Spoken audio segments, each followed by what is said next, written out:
By repeated and persistent practice of this art of self-attentive being, we will steadily gain the love we require to remain effortlessly as being.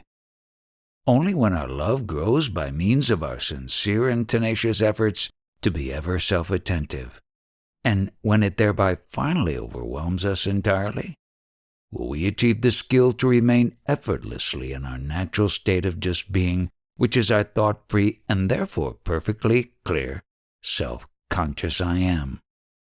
The love we have just to be is the purest and most perfect form of love. Since our natural state of just being is the true form of God, attending to and thereby abiding as our essential being is the only way we can truly express our love for God. As Sri Ramana says in verse 9 of Upadesa Undiyar and verse 15 of Upadesa Tanip Pakal, by the strength of such ananya bhava, the attitude or conviction that God is not other than ourself, being, abiding, or remaining in sat bhava, our natural state of being, which transcends all bhavana, imagination, thinking, or meditation, is alone parabhakti tattva, the true state of supreme devotion. Since God exists as Atma, our own real self or essential being, Atma Anusandhana, self-contemplation or self-attentiveness, is Parama Isa Bhakti, supreme devotion to God.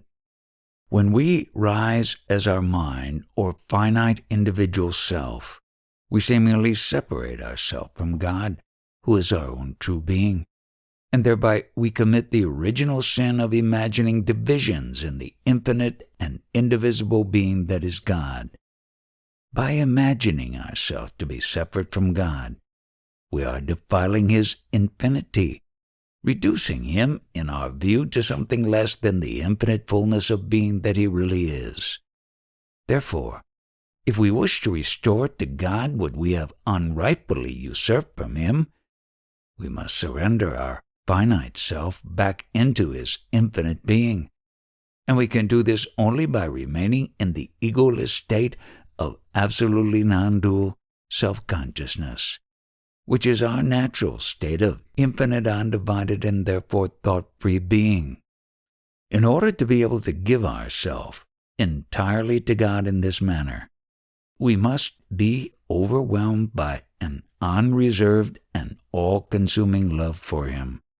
So long as we retain even the least love for our existence as a separate individual, we will resist yielding ourselves entirely to Him. However, the more we practice abiding as our perfectly thought-free and clearly self-conscious being, the more we will experience the taste of the infinite peace and happiness which are the real nature of our being, and thereby our love for being will steadily increase until eventually it will consume our mind and drown it forever in the ocean of infinite being, consciousness, happiness, peace, and love. Abiding in this state of absolute bliss is the true way of serving God in the manner in which He wants us to serve Him. This important truth about the only manner in which we can render real service to God is stated by Sri Ramana in verse 29 of Upadesa Undiyar. Abiding permanently in this state of parasukha, supreme or transcendent happiness, which is devoid of both bondage and liberation, is abiding in the service of God. When we imagine ourselves to be a finite individual, we are doing a great disservice to God because we are thereby making it necessary for Him to draw us back into Himself.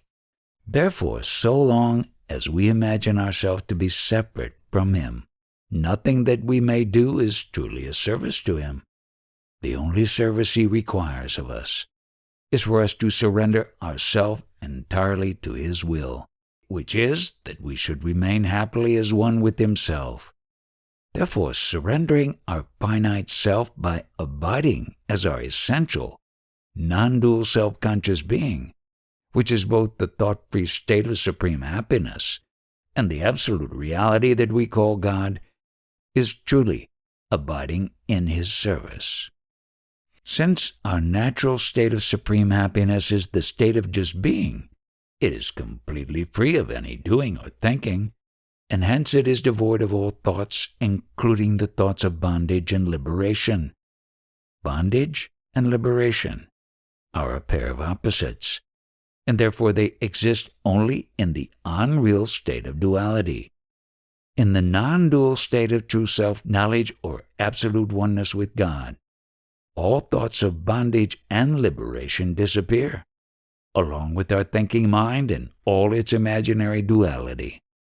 When we first learn about this art of self-attentive being and understand the importance of practicing it to our utmost ability, many of us wonder, how can we practice it in the midst of all our day-to-day activities?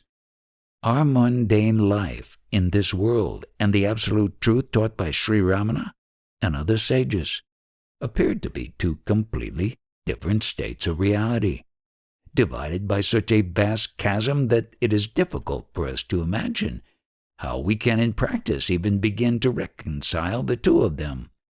How can we actually practice this art of being when our mind is being constantly pulled hither and thither by the outward demands of our life in this world and by the inward pressure of our desires and attachments? Whatever may be the circumstances of our life, and however great may be the external and internal pressures upon us, we always know, I am. Therefore, the chasm that we imagine existing between ourself and the absolute reality is unreal. The absolute reality is our simple self-conscious being, which we always experience as I am, and therefore it is our nearest and dearest. There is nothing so close or so dear to us as the absolute reality, because it is our own real self. Since we always experience it as I am, it is always possible for us to attend to it. Nothing can truly prevent us from being self-attentive whenever we want to be.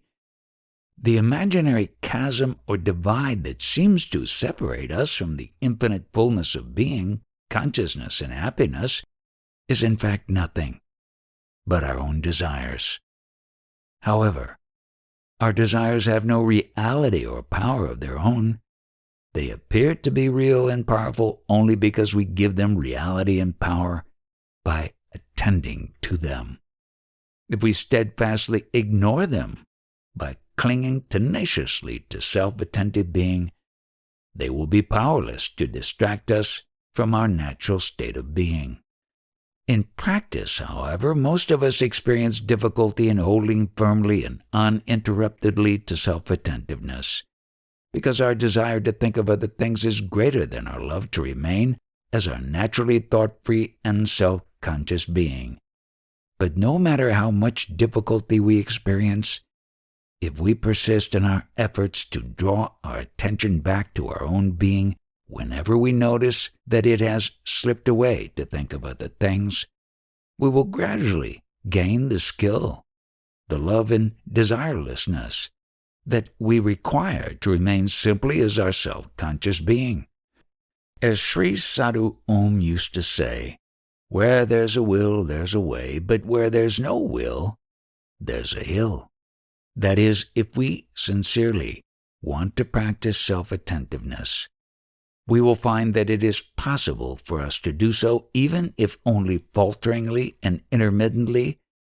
But if we lack a sincere wish to practice it, we will feel that it is too difficult for us.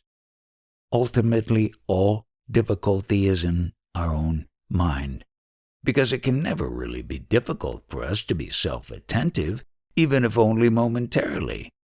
If we feel that being self-attentive is too difficult for us, we feel so only because we really do not have sufficient will even to try, or after trying a little to persist in our attempts. Even if we are able to be self-attentive only momentarily, that will be sufficient as a start. However, To gain a real benefit from such momentary self-attentiveness, we must persist in our attempts to catch such moments as frequently as possible and to hold on to each such moment as long as possible.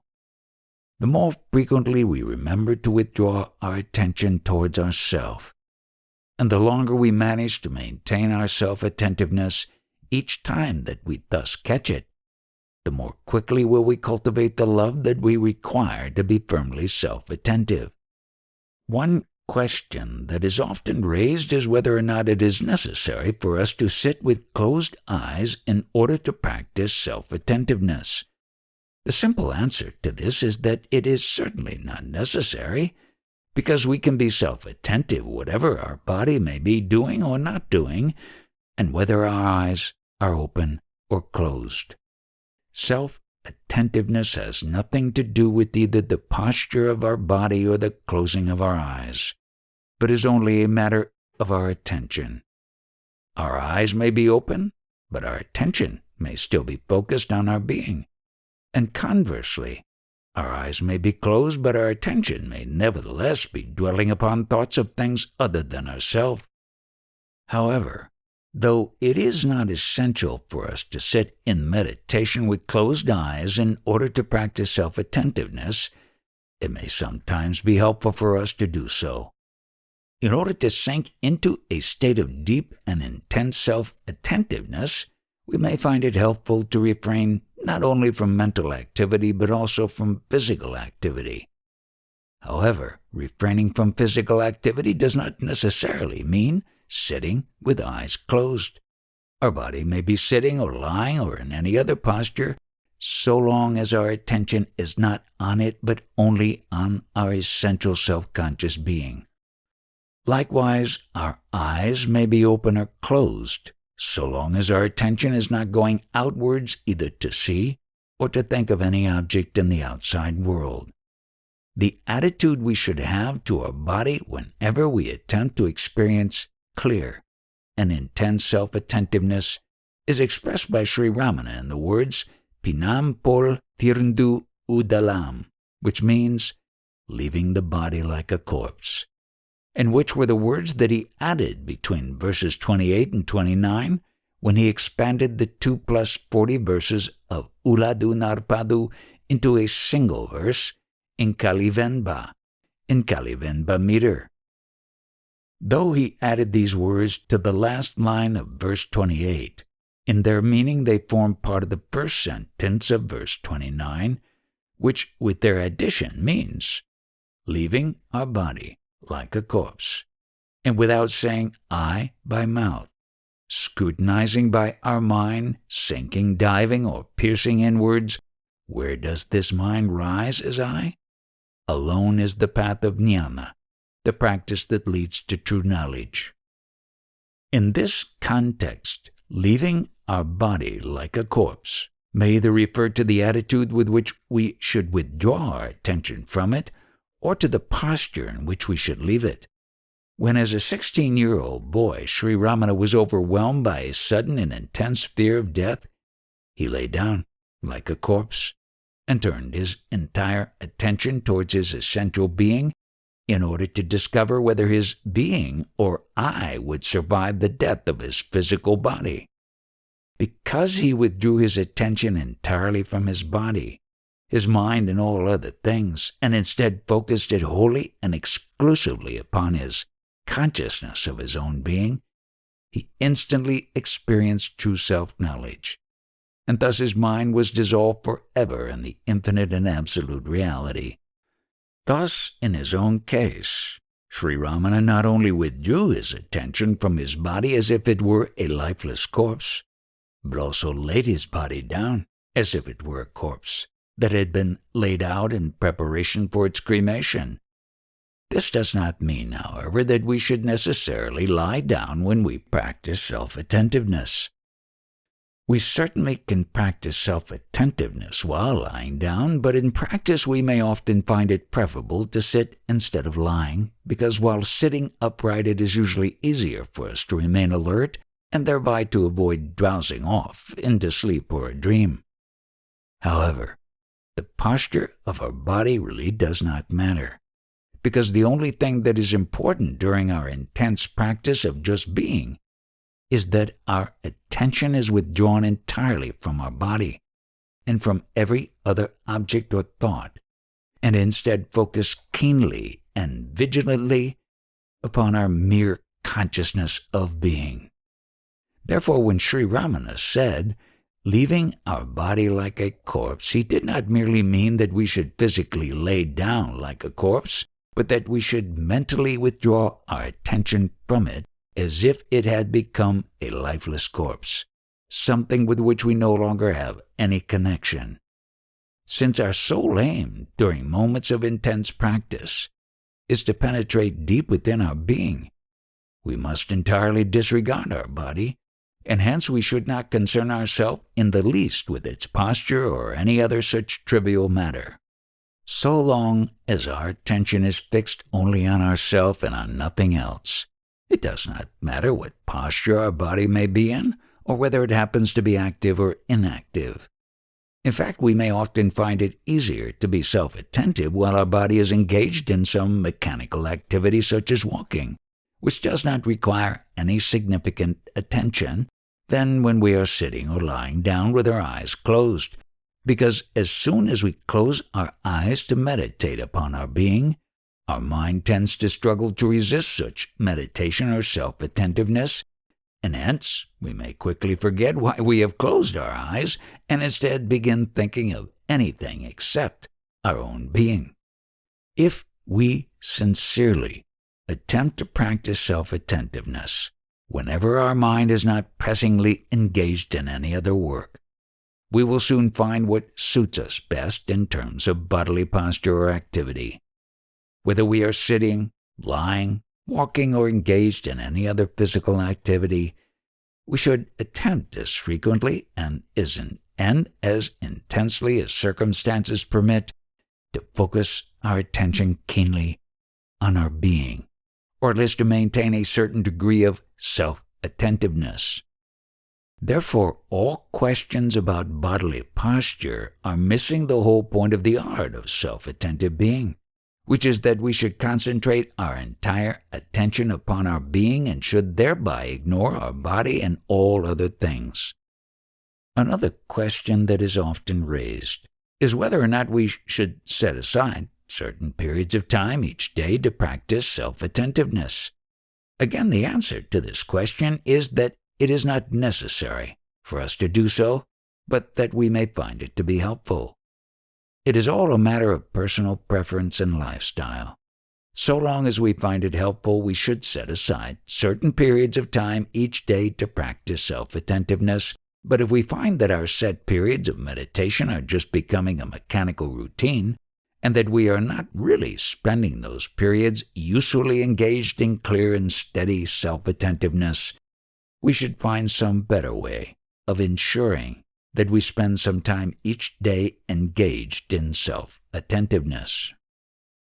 To experience our true and essential being with perfect clarity does not in truth require any time.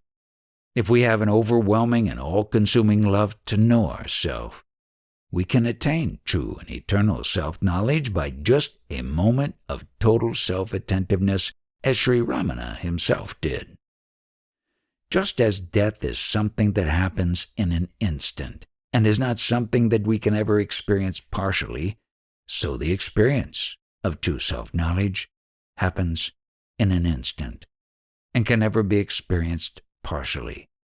Either we imagine ourselves to be a finite individual, as we do so long as we still feel that our self-attentiveness or self-conscious being is a practice and not something entirely natural and unavoidable, or we are wholly consumed by the absolute clarity of true self-knowledge, in which case we will know that we have always been nothing other than infinite and perfectly clear self-conscious being.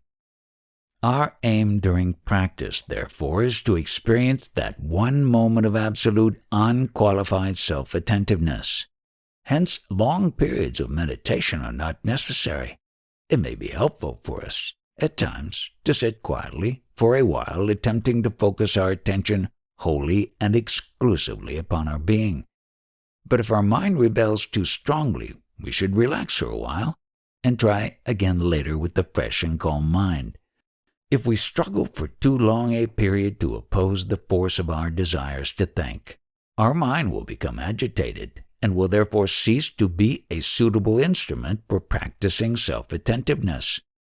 But if we relax our efforts for a while and allow our mind to become relatively calm once again, then we will be able to practice self-attentiveness with a renewed vigor. In practice, what we need is not long hours seated in a desperate struggle to maintain continuous self-attentiveness, but rather many brief periods of time here and there throughout each day, when we try with fresh vigor and intense enthusiasm to experience our naturally ever self-conscious being.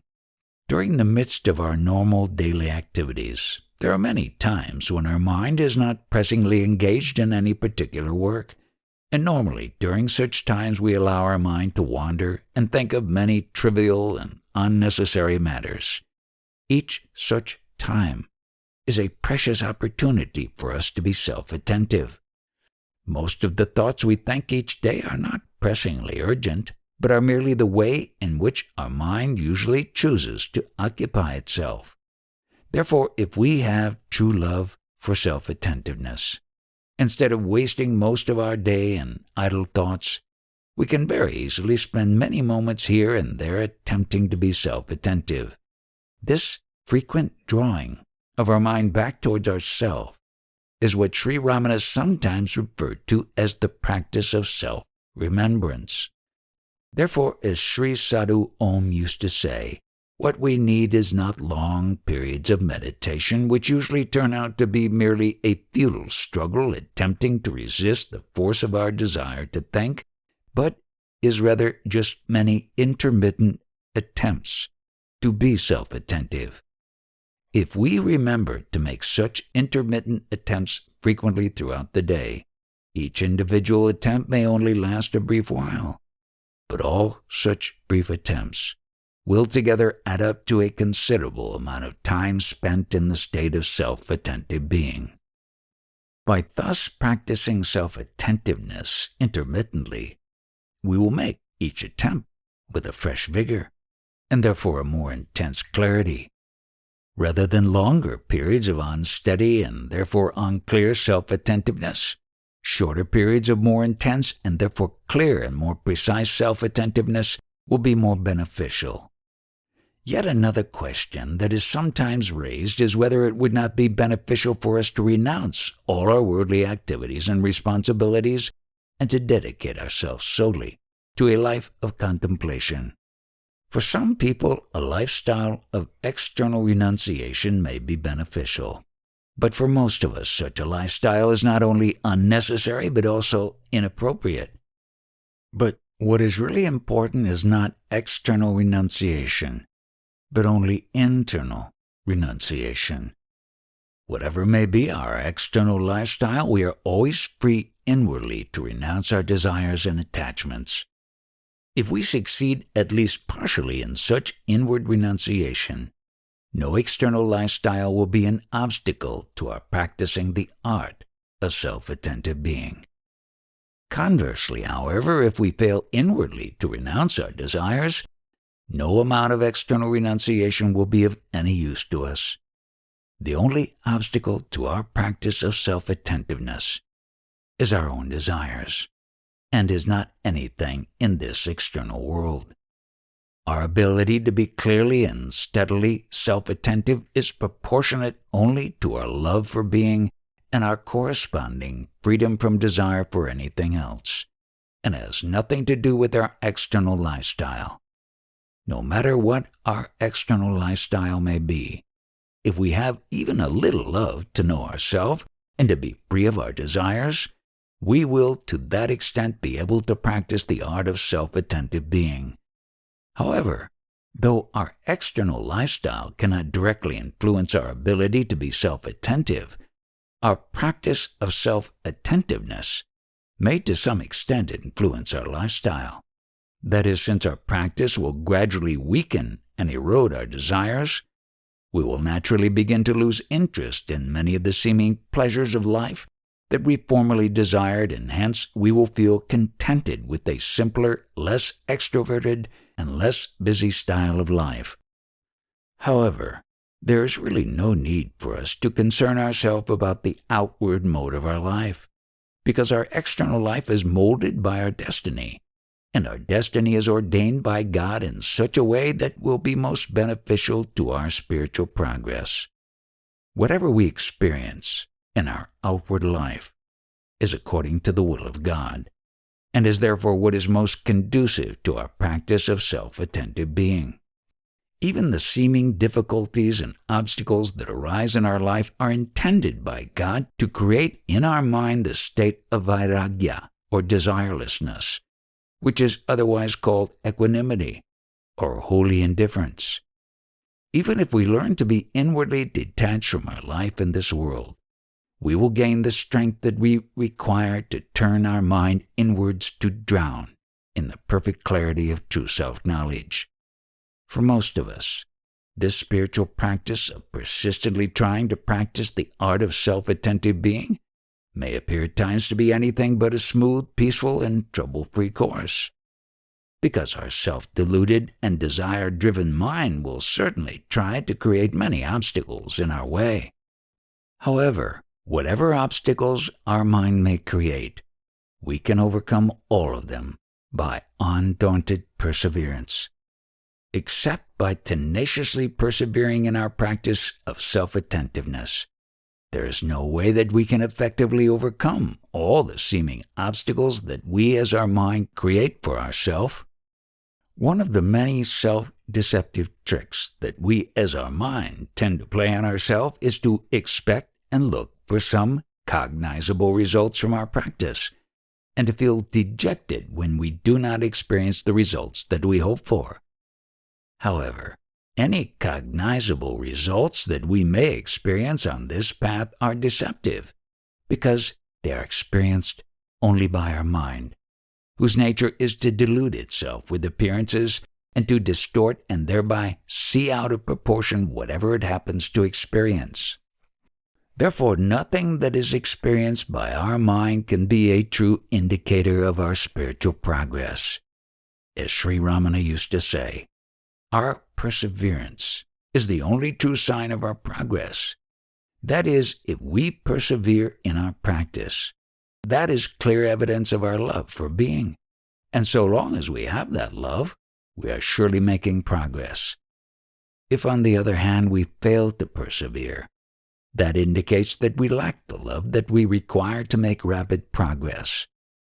However, if we make even a little effort to be self-attentive, or at least have a liking to try, to that extent we do have love for being, so we should not feel dejected because of our inadequate perseverance, but should continue to persist in our attempts to whatever extent we find possible.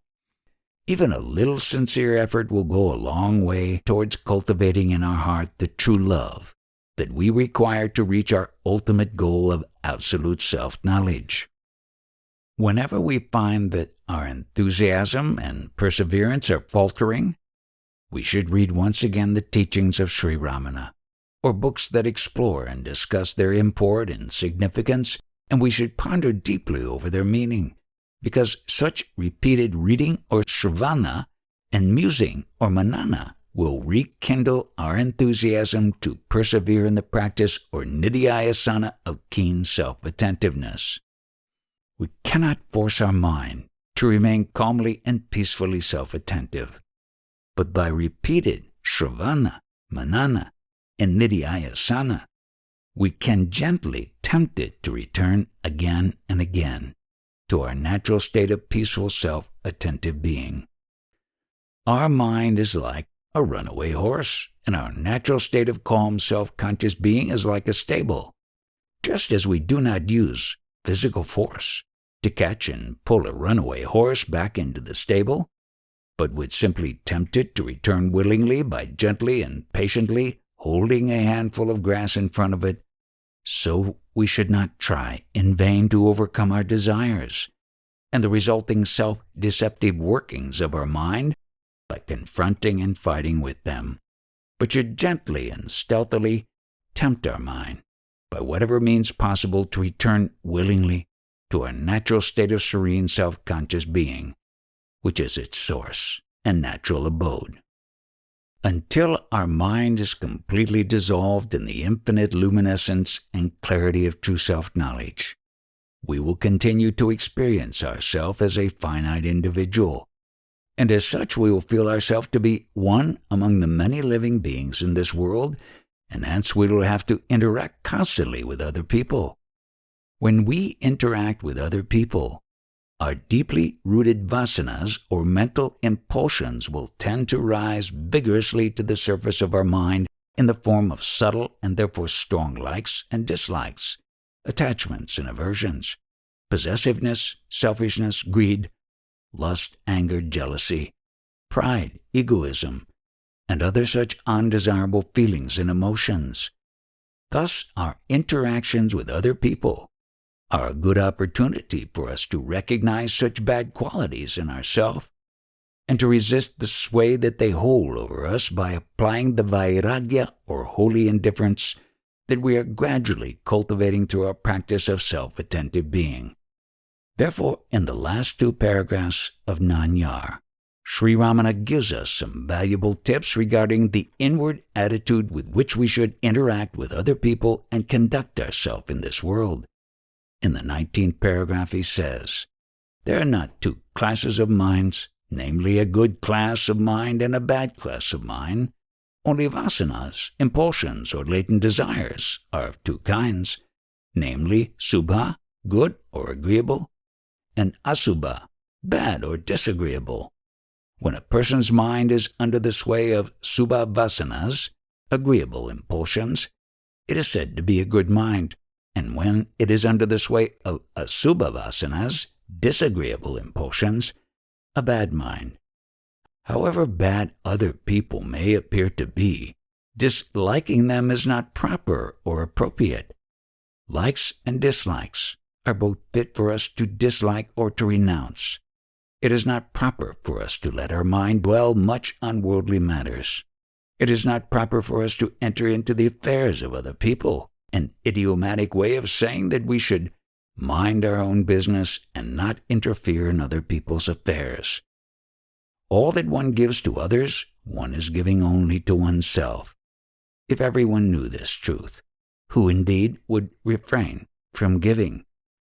The only thing that we should truly dislike is our own likes and dislikes, because they agitate our mind and disturb our natural peace and equanimity. We dislike certain people because we feel they are the cause of the irritation and annoyance that we feel when we interact with them or think of them, but in fact, the real cause of our irritation and annoyance is only our own likes and dislikes. If we were completely free of likes and dislikes, no other person could make us feel any aversion or other negative emotion. What truly disturbs us when we interact with a person we dislike is not actually that person's asubha vasanas or disagreeable impulsions, but is only our own asubha vasanas. Because our asubha vasanas are what manifest as our likes and dislikes. Our likes and dislikes are both forms of desire, and like all forms of desire, they drive our mind outwards, away from the infinite peace and happiness that exist in the core of our being. Therefore, if we truly wish to turn our mind inwards, and thereby dissolve it in our perfectly clear consciousness of being, we must reject all our likes and dislikes, and develop instead a love only for being. All our selfish attitudes, feelings, emotions, reactions, and behaviors such as our possessiveness, greed, lust, anger, jealousy, pride, and egoism are rooted in our likes and dislikes. Therefore, to the extent to which we are able to free ourselves from our likes and dislikes, we will accordingly free ourselves from all forms of selfishness and from all the disagreeable feelings and emotions that arouse in us. Since our interactions with other people tend to bring to the surface of our mind all our deep-rooted likes and dislikes, they are God-given opportunities for us not only to identify our likes and dislikes, but also to curb them. By practicing the art of self-attentive being, we cultivate the skill to restrain not only our likes and dislikes, but also their root, which is our mind. Hence, our practice of self-attentiveness will make it easier for us to recognize and curb the likes and dislikes that arise in our mind when we interact with other people. Conversely, by curbing our likes and dislikes when we interact with other people, we are cultivating our vairagya, or freedom from desires, and this will in turn help us in our practice of self-attentive being. When Sri Ramana says that it is not proper for us to allow our mind to dwell much upon worldly matters, or for us to interfere in the affairs of others, he does not mean that we should be indifferent to the sufferings of other people or creatures. It is right for us to feel compassion whenever we see or come to know of the suffering of any other person or creature, because compassion is an essential quality that naturally arises in our mind when it is under the sway of sattva guna, or the quality of beingness, goodness, purity. And it is also right for us to do whatever we reasonably can to alleviate such suffering. However, suffering is an unavoidable fact of embodied existence, and there is little that we, with our limited powers, can do to alleviate the many forms of suffering that exist and will always exist in this world. Therefore, if we allow our mind to dwell upon the sufferings and injustices in this world, we will only lose our own peace of mind, and to little or no avail. Rather than imagining that we can really do anything significant to alleviate the suffering in this world, it would be more beneficial if we simply take care to avoid contributing in any way to that suffering. For example, hundreds of millions of animals are subjected to unnecessary and unjustifiable suffering due to the cruel practices of factory farming, and every day millions of them are cruelly slaughtered just to satisfy the unnatural and inhumane craving that people have to eat their flesh. This is a sad fact of life, and a very sorry reflection on the so-called civilization and humanity of the modern human race. But there is little we can actually do to prevent all such cruelty from happening. However, though we cannot prevent it, we can easily avoid contributing to it, simply by refraining from eating meat, fish, eggs, or any other animal-derived products. Similarly, so many unjustified wars are fought in this world, all as a result of human greed. And every year more than 100 million children and adults die of starvation and other poverty-related causes, in spite of all the abundant food and other material resources that a large section of the human race are enjoying. Many factors contribute to sufferings, but at the root of all those factors lies human selfishness and greed. Though in the complex economy of the modern world in which we are all to some extent unavoidably involved, it is difficult for us to know exactly what effects our means of earning and each of our spending habits and other forms of behavior are having on the lives of those less fortunate than ourselves. To whatever extent possible, we should try to avoid contributing by our own actions to the sufferings that are caused by this unjust economy. And we can avoid this by simplifying our lifestyle and minimizing our dependence upon material possessions and other objects of sense enjoyment. Most importantly, however, though we cannot know all the repercussions that each of our actions may be having on other people and creatures, we do know that the root cause of much of the suffering that exists in this world is the selfishness and greed that exist in the minds of people like ourselves. Therefore, to avoid contributing to the sufferings of others, the most essential thing that we must do is to root out all selfishness and greed out of our own mind. And we can do this effectively only by turning our mind inwards to drown it in our own self-conscious being. which is the source from which it rises together with all its selfishness and greed. So long as our mind is turned outwards, dwelling upon worldly matters or trying to interfere in the affairs of other people, we will be overlooking the defects that exist in our own mind. Therefore, before trying to rectify the defects of this world or of other people, we should first succeed in rectifying our own defects, which we can effectively do only by withdrawing our attention entirely from this world and from matters that concern other people and vigilantly focusing it upon our own self-conscious being in order to curb and prevent the rising of our mind, which is the root of all our defects. This is the reason why Sri Ramana says that it is not proper for us to allow our mind to dwell much upon worldly matters or for us to interfere in the affairs of others. Moreover, in the final analysis, this world and all the sufferings that we see in it are created by our own power of imagination and exist only in our own mind, just as the world and the sufferings that we see in a dream are.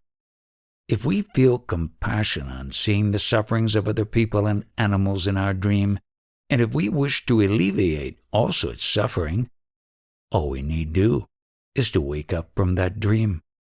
Likewise, if we truly wish to put an end to all the sufferings that we see in this world, we must strive to wake up from this dream that we mistake to be our waking life, into the true waking state of perfectly non-dual self-knowledge, by tenaciously practicing the art of self-attentive being. However, though our life in this world is in fact just a dream, so long as we experience this dream, we should not dismiss the sufferings of others as being simply unreal and therefore of no consequence. We who experience this imaginary dream are ourselves a part of it, and hence everything that we experience or witness in this dream is just as real as we are. So long as we feel ourselves to be a person, a body-bound mind, who is experiencing this dream, we cannot but feel that the joys and sufferings that we are undergoing are perfectly real, and so long as we thus feel that our own joys and sufferings are real, we cannot deny that the joys and sufferings of other people and creatures are equally real and just as consequential. Hence, since we each naturally wish to avoid any form of suffering being caused to ourselves, we should wish equally strongly to avoid any form of suffering being caused to any other sentient being. Therefore, when Sri Ramana advises us to avoid interfering in the affairs of others or allowing our mind to dwell much upon worldly matters, he does not suggest that we should avoid such actions of body, speech, or mind due to heartless indifference, but only that we should do so due to holy indifference, compassionate indifference, truly loving and caring indifference. Sri Ramana never advised anyone to be heartlessly indifferent, uncaring and unkindly indifferent to the sufferings of others. On the contrary, through his own actions, he clearly exemplified how compassionate, tender-hearted, and caring we should all be, and how strictly we should avoid causing even the least himsa or harm to any other living being. Though Sri Ramana seldom taught the importance of compassion explicitly in words, he did teach it very clearly through his own life, through his every action and attitude. In every situation, his attitude and his response through speech or action clearly demonstrated his unbounded love, compassion, tender-heartedness, kindness, consideration, and ahimsa, sensitive and careful avoidance of causing any harm, injury, or hurt to any living being. Compassionate kindness and love shone through every action of Sri Ramana, because that is what he was. His very being was itself the fullness of love, infinite and all-inclusive. Because his seeming individuality had merged and been consumed in the infinite light of true self-knowledge, he was truly one with the absolute reality, whose nature is perfectly non-dual and indivisible being, consciousness, happiness, and love. He therefore loved all of us, each and every sentient being, as his own self, because he experienced himself as the one infinite reality other than which none of us can be.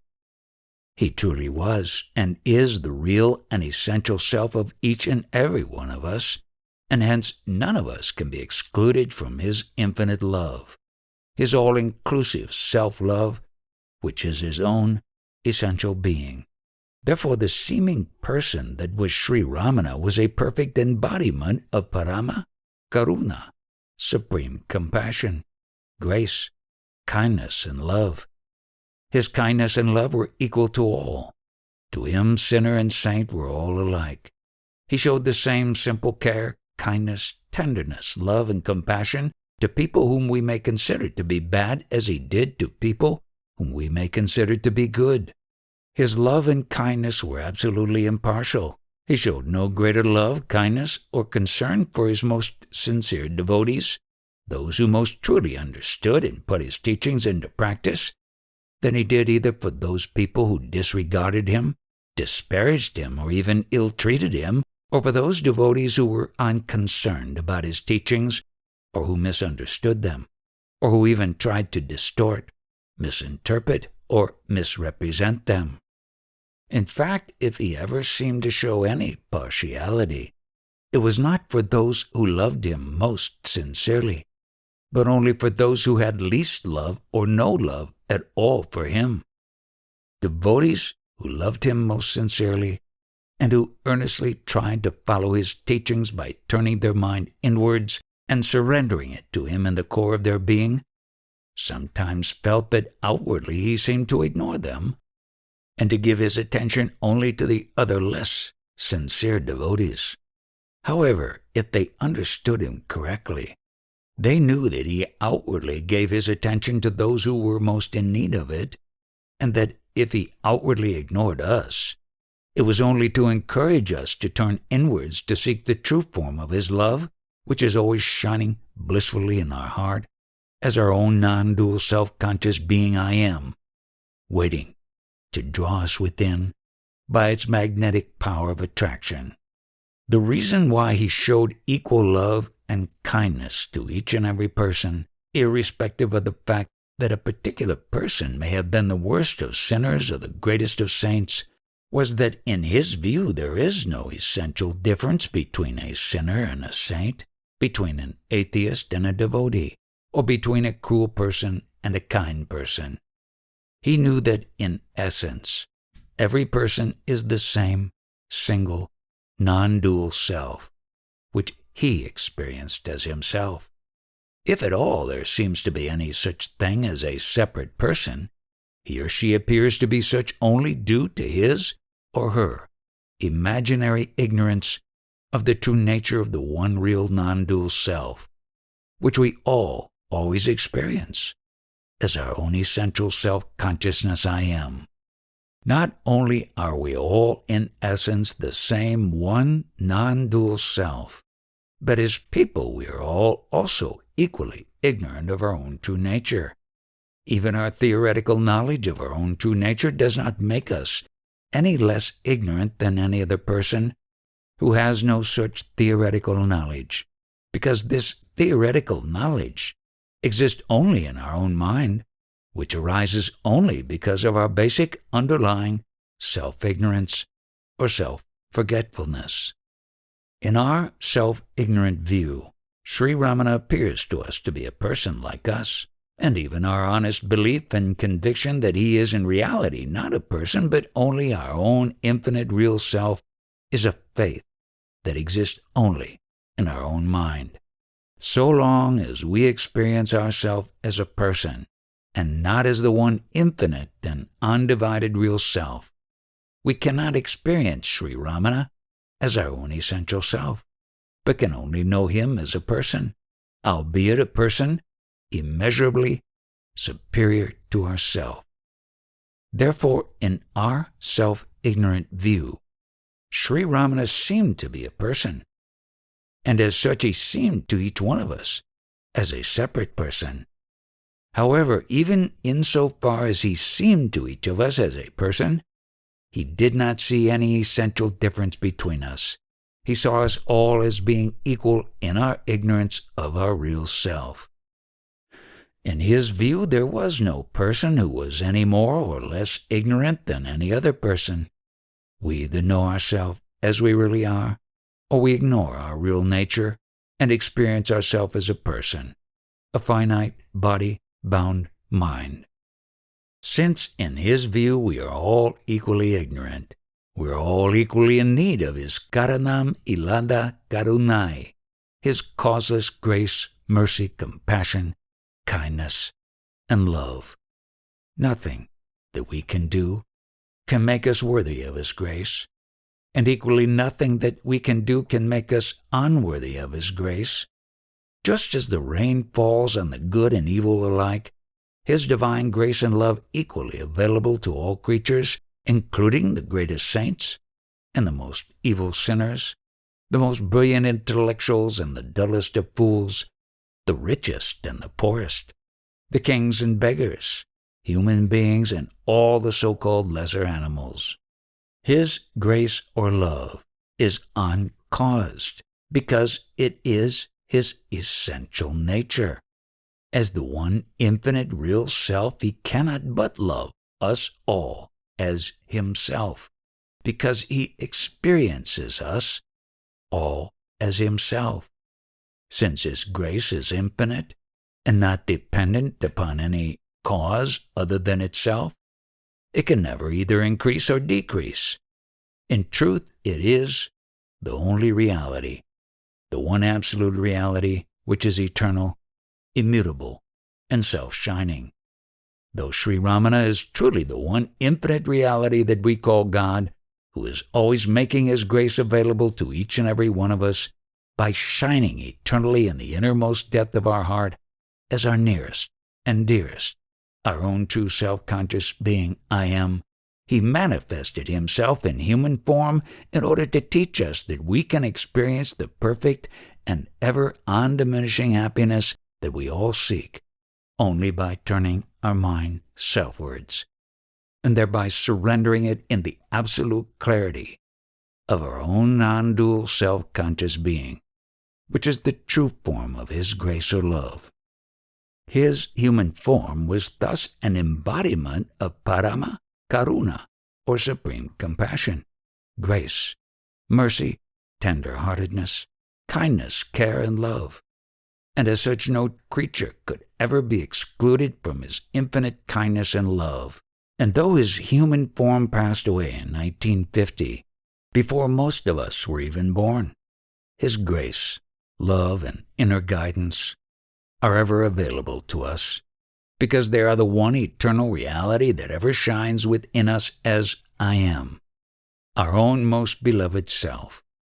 Moreover, not only does he always remain as our own essential self, but he also continues to be manifest outwardly in the form of his precious teachings, which are still available to remind us constantly of our need to turn selfwards in order to experience the infinite happiness of true self-knowledge. In order to avail of his love or grace in all its infinite fullness, all we have to do is to turn selfwards, and to drink thus at the source from which it springs. Though his grace is always helping us, so long as we attend to anything other than our own essential self, we are ignoring it, and by doing so we are in effect closing the doors of our heart on it, obstructing it from flowing forth and consuming us in its infinite clarity. His grace is the light of consciousness that shines within us, enabling us to know both ourself and all the imaginary objects that we have created in our mind. Both subject and object are illumined only by his grace, and without his grace as their essential substance and reality, they could not even seem to exist. However, so long as we attend to any form of object, whether the objects that we recognize as being only thoughts in our own mind, or the objects that we imagine exist in a world outside our mind, we are misusing the light of his grace, and we are distorting his infinite non-dual self-love and experiencing it as our desire for some objects and our aversion for other objects. Rather than misusing his grace in this manner to know objects or expecting it to fulfill any of our petty desires, we should derive true benefit from it by using it to know ourself. That is, our mind, which the distorted light of consciousness that we now use to know objects is a reflected form of our original light of self-consciousness, which is his grace. Therefore, if we turn our mind away from all objects towards the source of its light, it will merge in that source like a ray of sunlight that is reflected from a mirror back towards the sun. By thus turning the reflected light of our mind back on ourself, we are surrendering ourselves to our original light of grace, our fundamental self-consciousness I am, which is the true form of love that we call Sri Ramana. When Sri Ramana manifested himself in human form, the compassion, tender-heartedness, kindness, and love that he showed towards every person he encountered was an outward expression of the infinite, eternal, undivided, and non-dual love that he experienced as his own self, and that always shines within each one of us as our own essential self-conscious being, I am. Therefore, the impartiality of his outward kindness and love demonstrated clearly the absolute impartiality of his true inward grace, which is always surging in the heart of every sentient being. The same love that he showed to all people, he showed to every other creature. He did not consider any animal to be any less worthy of his kindness, love, and compassion than any human being, and animals naturally responded to the love they felt in him and therefore approached him without any fear. Numerous stories and incidents in his life have been recorded that beautifully illustrate his extraordinary relationship with both wild and domesticated animals, the tender-heartedness, kindness, care, and love that he showed to them, and their reciprocal fondness for and trust in him. Moreover, not only was he equally kind to and caring about individual animals of every species, but he also showed his strong disapproval whenever any person treated unkindly or caused any harm to any animal. He would not tolerate or allow people to kill even poisonous animals such as snakes and scorpions, and he pointed out that our fear of such animals is caused only by our attachment to our own bodies.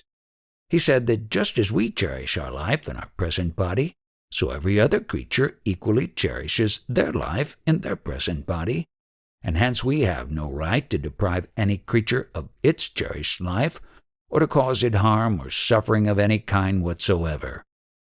One very clear illustration of his unbounded and absolutely impartial compassion and love was an incident that occurred when he was a young man. One day, while he was walking through a thicket, his thigh accidentally brushed against a hornet's nest, disturbing its numerous occupants, who immediately flew out in a rage and began to sting his offending thigh.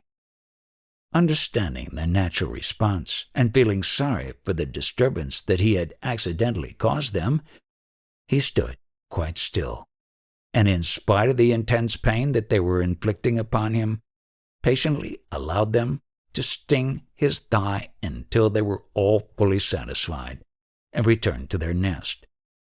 In later years, when Sri Muruganar wrote a verse, which is now included in Guru Vachaka Kovai as verse 815, asking him why he felt repentant and allowed the hornets to sting his thigh, even though the disturbance he caused them was not intentional, he replied by composing verse 7 of Upadesa Tanipakal, in which he said, "Though the swarming of hornets stung the leg, so that it became inflamed and swollen when it touched and damaged their nest, which was spread and concealed in the midst of green leaves, and though it, the act of disrupting their nest, was a mistake that happened accidentally, if one did not at least feel sorry pity for the hornets and repentant for the trouble caused to them, what indeed would be the nature of his mind?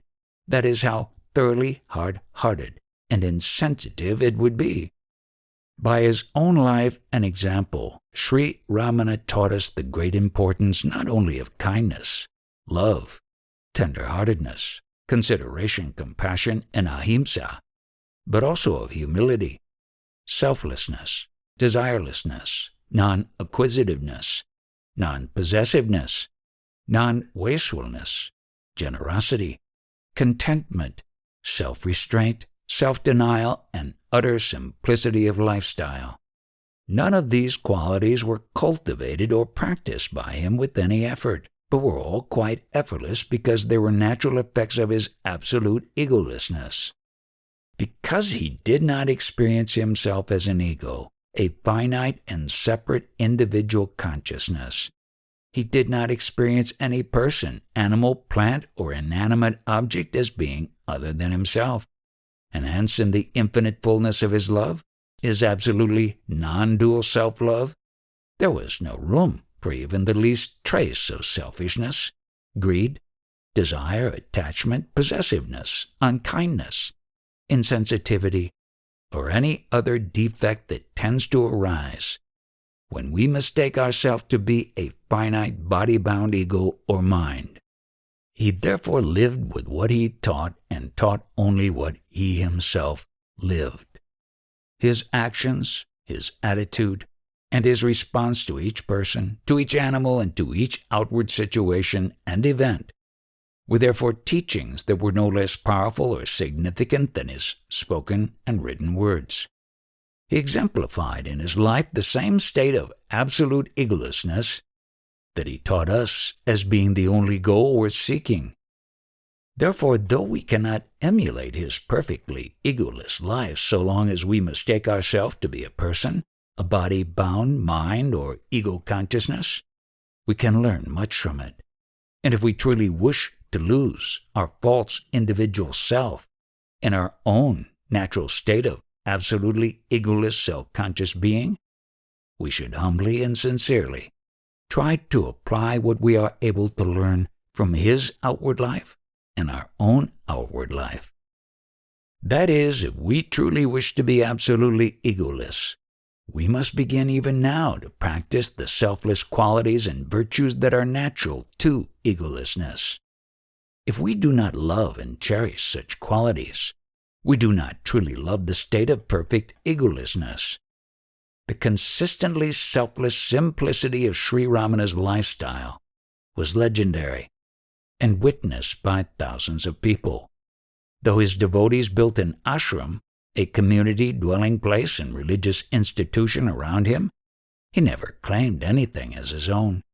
And though there were rich people who offered him and honestly desired to give him anything that he might want, he availed himself of nothing other than the minimum food, clothing, and shelter that were necessary for the survival of his body. From the time he left home at the age of 16 till the end of his bodily lifetime, he lived the simple life of a sadhu, a religious mendicant. His only clothing was a kaupina, a simple loin cloth. Until his devotees built a simple dwelling place for him, he lived only in caves or in mandapams, open temple hallways. Even in the later years of his life, when he lived in a small hall that his devotees had built for him, its doors were open to visitors day and night, and he shared it freely with other permanent or temporary residents who lived and slept there with him. He had no private life or time for himself, but was available always for anyone who needed him. He preferred to eat only the simplest of food, and even when he was offered any type of special food, whether a delicacy such as a sweet or savory tidbit, an elaborately prepared feast, or even a medicinal tonic for bodily health, he would eat it only if it were first shared equally with all people who were present. Just as he shared his shelter, his time, and his entire life with everyone in his presence, so he shared with them freely and equally whatever food or other material thing he was given. The only type of food that he strictly avoided and that he advised others to avoid equally strictly was any form of non-vegetarian food such as meat, fish, or eggs. In this and many other ways he taught us emphatically that we should always avoid any action that would cause even the least harm, injury, or suffering to any creature. By both his words and his example, he taught us the virtue of perfect ahimsa, or compassionate avoidance of causing any harm, injury, or hurt to any sentient being. Through his life and his teachings, he clearly indicated that he considered ahimsa, or non-harming, to be a greater virtue than actively trying to do good, whereas ahimsa is a passive state of refraining from doing any action that could directly or indirectly cause any harm or suffering to any person or creature. Doing good is an active interference in the outward course of events and in the affairs of other people. And even when we interfere thus with good intent, our actions often have harmful repercussions. When we try to do actions that we believe will result in good, we often end up causing harm either to ourselves or to others, or to both. The danger to ourselves in our trying to do good to others lies principally in the effect that such actions can have on our ego. If we engage ourselves busily and ambitiously in trying outwardly to do good, it is easy for us to overlook the defects in our own mind and to fail to notice the subtle pride, egotism, and self-righteousness that tend to arise in our mind when we concentrate on rectifying the defects of the outside world rather than rectifying our own internal defects. Moreover, what we consider to be good is often quite different to what other people consider to be good. So unless we are very careful, the good that we try to do to others may in fact be unwanted. Even if we feel strongly that our idea of good is right and some other people's idea of it is wrong, we should be careful not to try to impose our idea of good upon them, because when we do so, our efforts will only create resentment and conflict, which will usually result in causing more harm than any actual good. Most actions have multiple effects, so the repercussions of our actions are often not what we intend them to be. The greater the good that we try to do, the greater the harm that may result. Since the beginning of human history, many social, political, and religious reformers have come and gone, but none of their attempted reforms have ever resulted in unmixed good. Any action or series of actions that has a significant impact upon this world inevitably results in a mixture of good and bad, benefit and harm. Many of the greatest evils and injustices in this world have resulted from supposedly well-intentioned social, political, economic, or religious reforms. Even in the name of God, countless conflicts have occurred, which have sometimes even resulted in cruel persecutions, wars, and terrorism. From all this, we should understand that attempts to do good can result in great harm, and that our primary moral duty is therefore to avoid causing any harm rather than to try to do any good. In many situations, far greater good can result from our refraining from doing any action than could possibly result by our doing any action, because whatever good might result from any action that we could do would not compensate for the harm that would result from it. In other words, our inaction, our just being without doing anything, can often be truly more beneficial than any amount of action or doing could be. As a general rule, if any action is likely to cause harm to any sentient being, we should refrain from doing it, even though it may also result in some good. Moreover, whatever action we may decide either to do or to refrain from doing in any particular situation, we always should remember that the ultimate good, which is the infinite happiness of true self-knowledge, can never be achieved by any amount of action or doing, but only by just being. That is, by our abiding peacefully in our own natural state, which is the egoless, thought-free, and therefore absolutely actionless state of perfectly clear self-conscious being. This is not to say, however, that we should not do anything to help other people or creatures when an immediate need arises, but only that we should not be too ambitious in our desire to do good. We should respond appropriately to any situation we find ourselves in, but we need not actively seek situations in which we imagine that our help may be required. Moreover, even when a situation does arise in which our help appears to be required, we should take care to do only whatever help or good is truly appropriate, and we should at the same time be very vigilant not to cause any form of harm in our attempt to do good.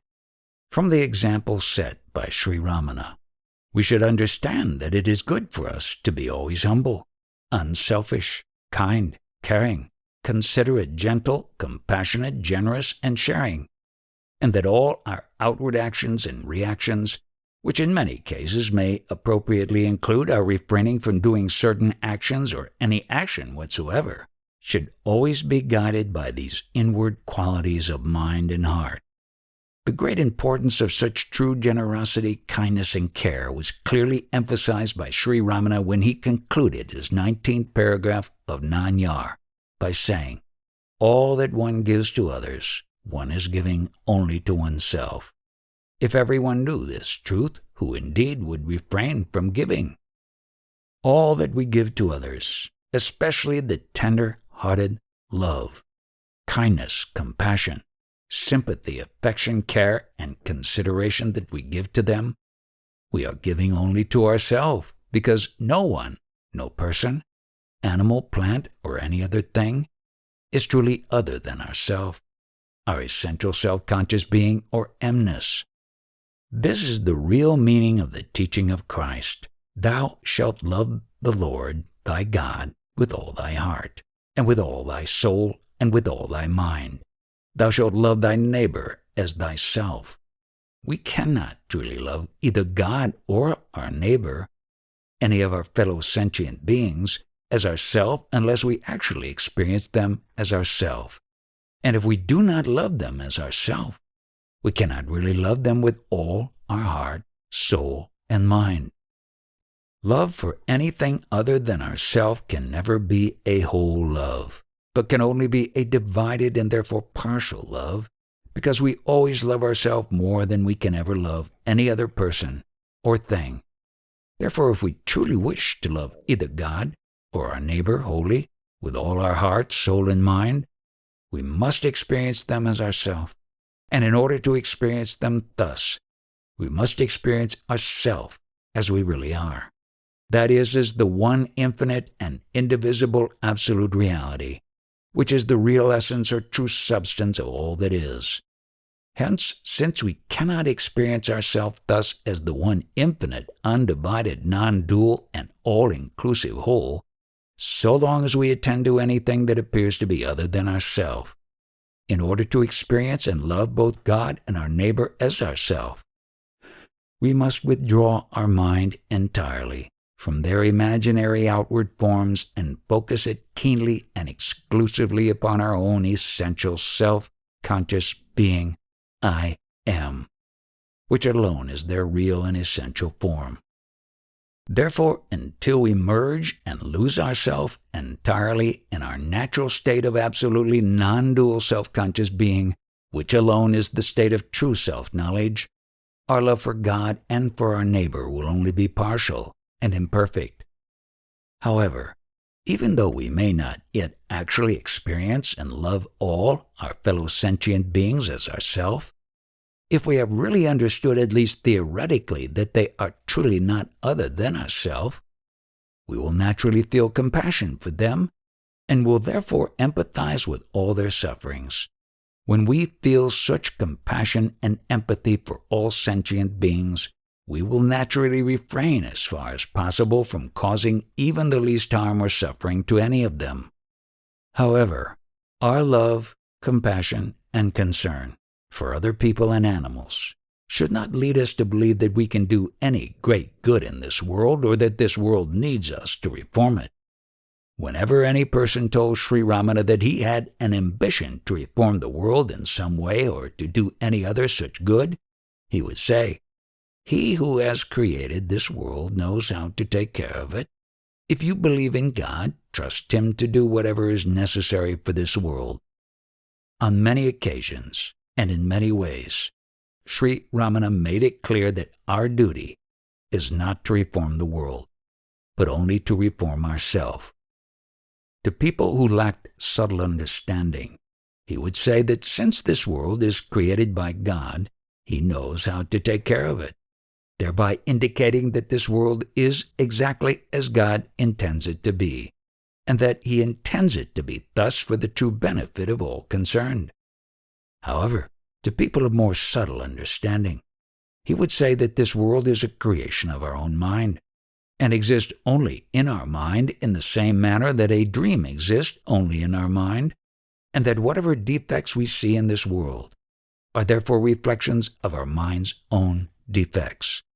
Hence, rather than trying to reform the reflection, we should try to reform the source of it, which is our own mind.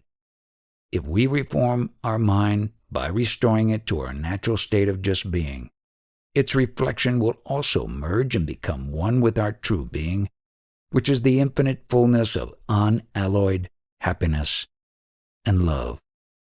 Though all the manifold problems of this world can be effectively solved only by our turning our mind inwards and drowning it in its source, which is our own absolutely non-dual self-conscious being, so long as our mind is turned outwards, we will continue to mistake ourselves to be just a body-bound person, one among the many such body-bound creatures living in this material world.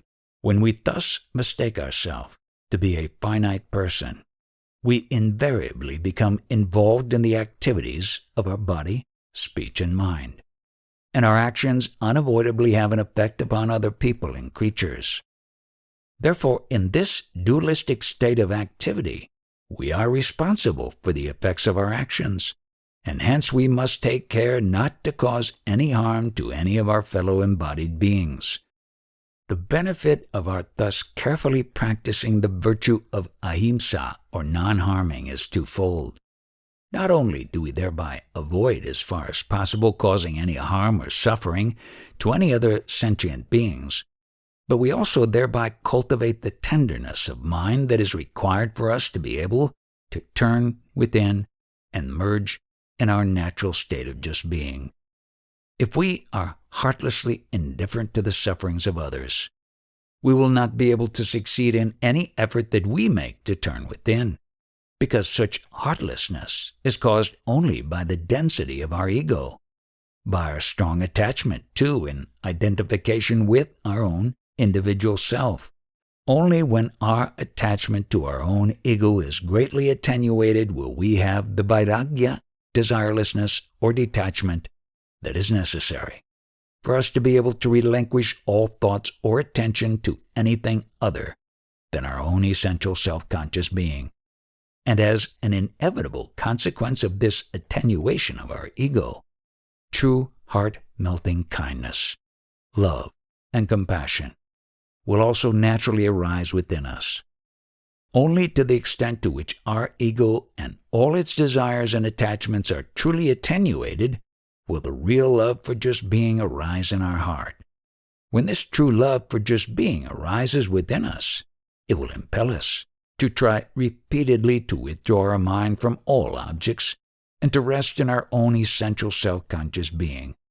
However, until our love for just being consumes us entirely, our mind will often slip down from our natural state of self-conscious repose, and whenever we thus experience this seemingly external world, our heart-melting love for just being will manifest as tender-hearted compassion, kindness, love, and consideration for all other sentient beings, who are each in essence nothing other than our own self-conscious being.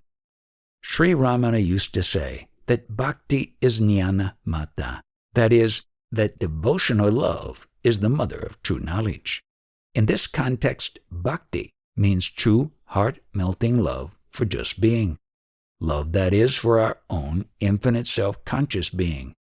Since our true self-conscious being is infinite, it knows no other.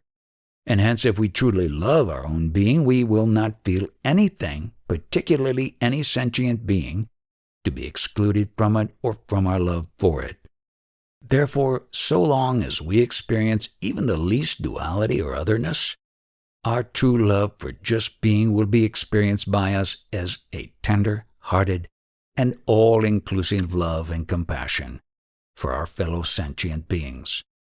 Hence, if we cultivate true love for just being, as we will naturally do by our persistent practice of self-attentiveness, we need make no separate effort to cultivate any other qualities, such as compassion, tenderness, or kindness for other sentient beings, because such qualities will result automatically from our love for true being.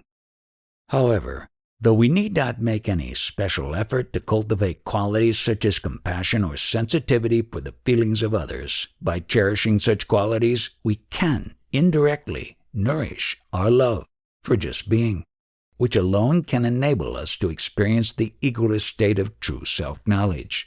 Only an extremely tender-hearted mind will be overwhelmed by such great love for just being that it will be willing to surrender itself entirely, turning its attention wholly towards its own self-conscious core or essence, and thereby subsiding and merging within, losing itself in the absolute clarity of true non-dual self-knowledge.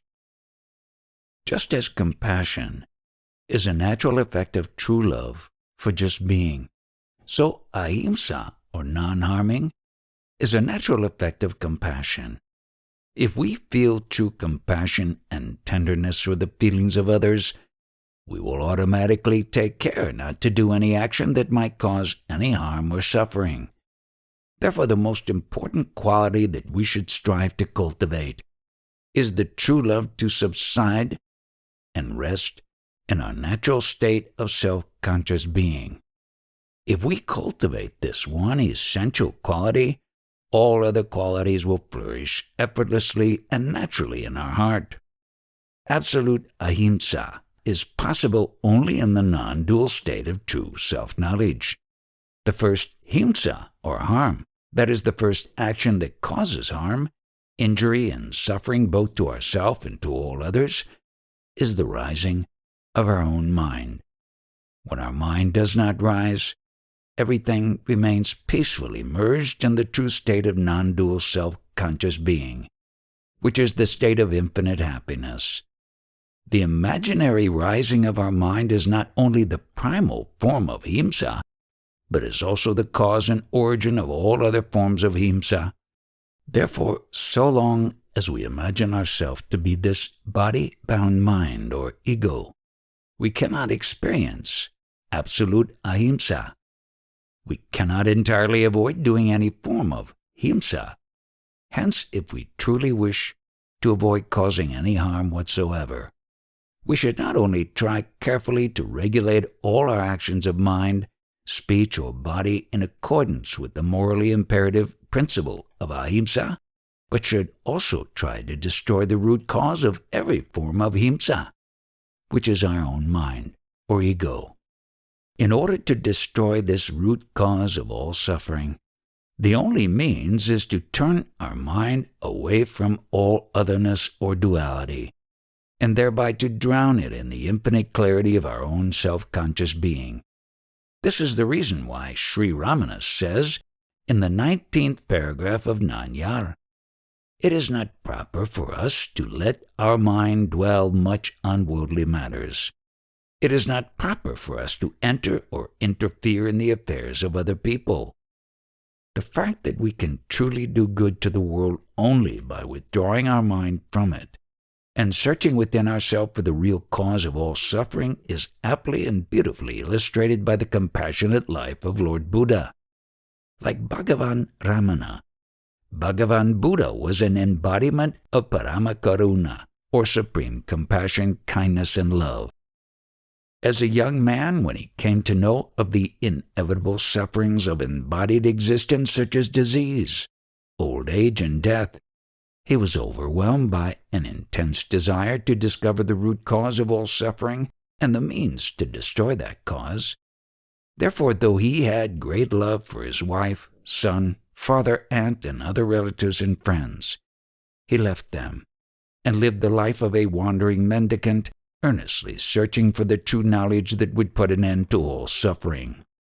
Though at an early stage of his search he hoped to attain such knowledge by practicing severe bodily austerities, he eventually understood that no such external means could enable him to attain the truth that he was seeking, and that he could attain it only by searching calmly within himself.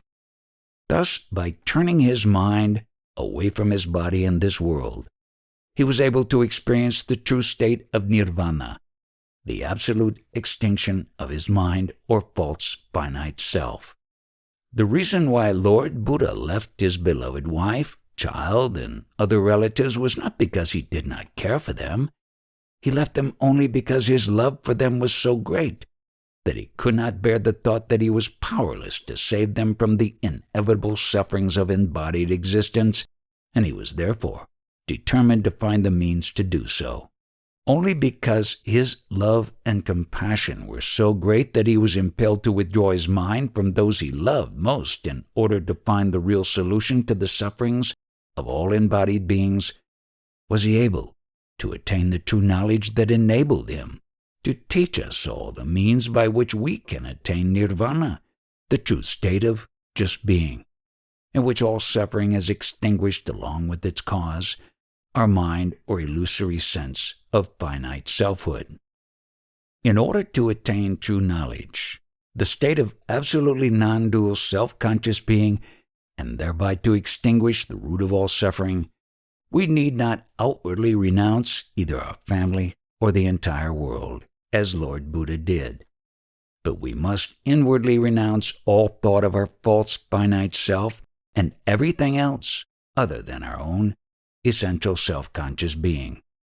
Still more importantly, in order to be sufficiently motivated to be able to surrender or let go of our false finite self, we must be impelled by the same intensity of tender-hearted love that impelled Lord Buddha and every other true sage to melt inwardly and surrender himself in the all-consuming fire of true self-knowledge.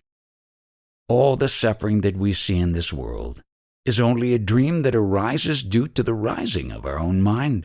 So if we are truly concerned about the sufferings of others, we should earnestly try to wake up from this dream by surrendering our self-deceptive mind in the clarity of our own essential self-conscious being.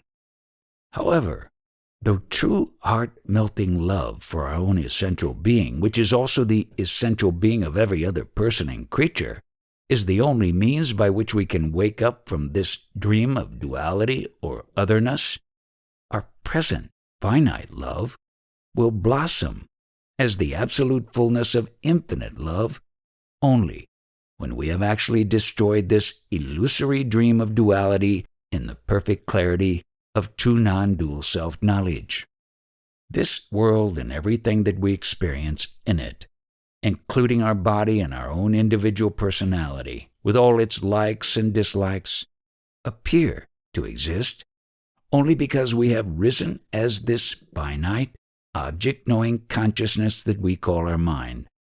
Therefore, if our mind subsides and ceases to exist as a separate individual consciousness, everything else will also subside and cease to exist. Hence, in the final paragraph of Nānyar, Sri Ramana concludes by saying, if our individual self rises, everything rises. If our individual self subsides or ceases, everything subsides or ceases. To whatever extent we behave humbly, to that extent there is goodness or virtue. If we are restraining, curbing, subduing, condensing, contracting, or reducing our mind, wherever we may be, we can be, or wherever we may be, let us be. The key word in the second sentence of this paragraph is tasndu, which I have translated as humbly.